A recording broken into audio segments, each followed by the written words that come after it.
어제 북한이 쏜 두 발의 신형 미사일이 각각 430km, 690km나 날아갔다고 합니다.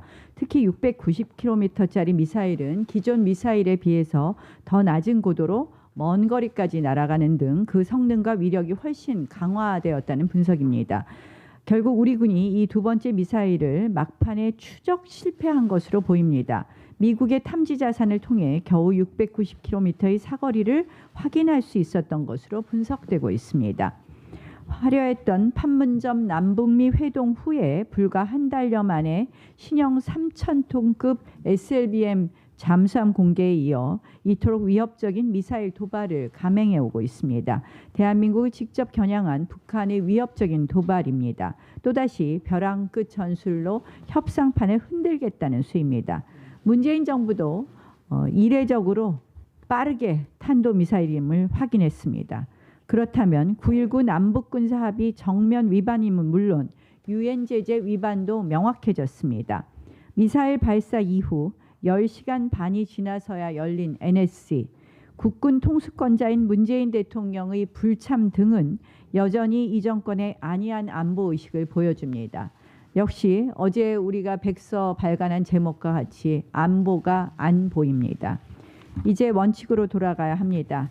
이 대한민국 안보 지금 사실 작년에 판문점 선언 이후에 한 축으로는 가짜 평화 공세로 인해서 또한 친북 안보 실험에 의해서 그러니까 양 두 개 축입니다. 한 축으로는 가짜 평화 공세, 한 축으로는 친북 안보 실험으로 인해서 우리 대한민국의 이 안보가 결국은 완전히 이 폭망했다라는 것이 밝혀지고 있습니다.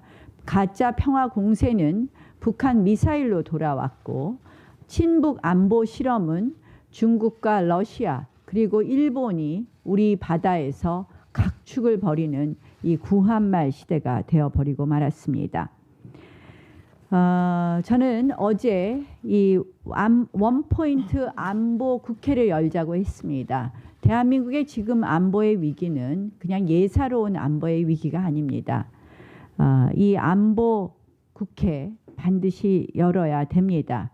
왜 이러한 안보 파탄이 일어났는지 정확한 원인과 경과 그리고 그 대책, 지금 유엔 대북 제재 위반, 유엔 제재 위반이라든지 이러한 상황에 대한 우리의 대처, 이러한 부분에 대해서 논의해야 됩니다.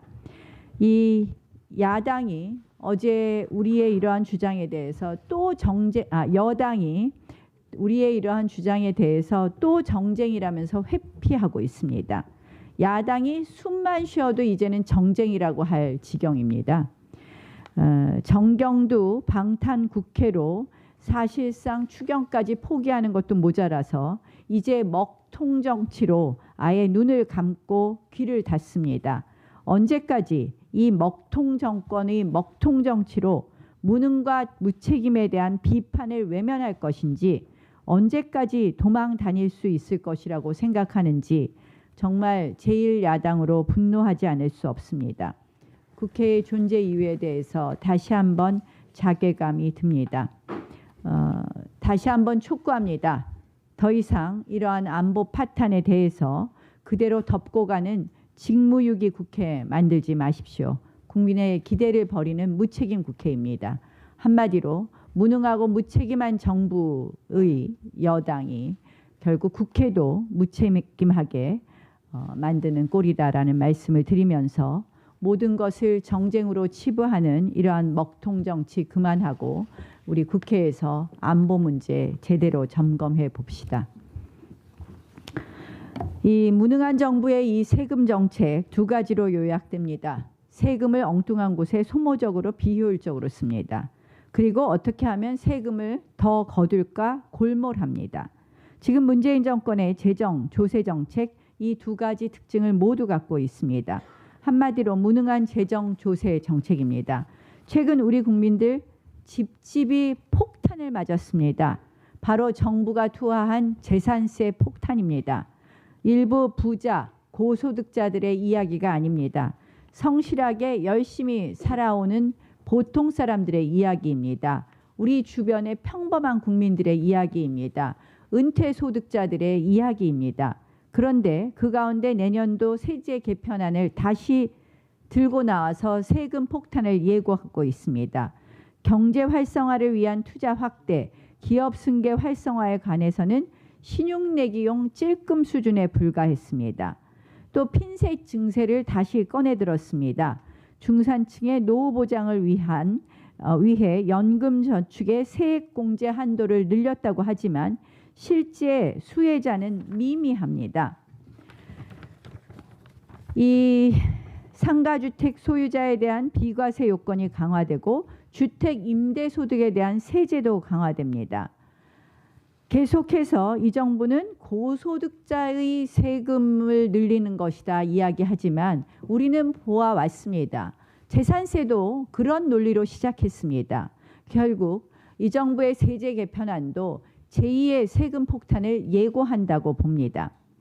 2분기 GDP 성장률 보면 우리 경제 현실이 드러납니다.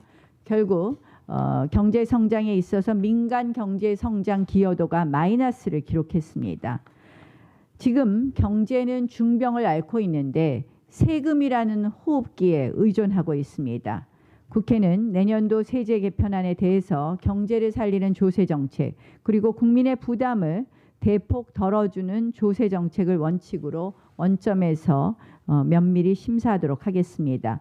뿐만 아니라 우리 당이 주장하는 국민부담 경감 3법, 소득주도 성장 폐기 3법, 경제 활성화 법 등으로 무능한 재정 조세 정책의 부작용을 최대한 고쳐나가도록 하겠습니다.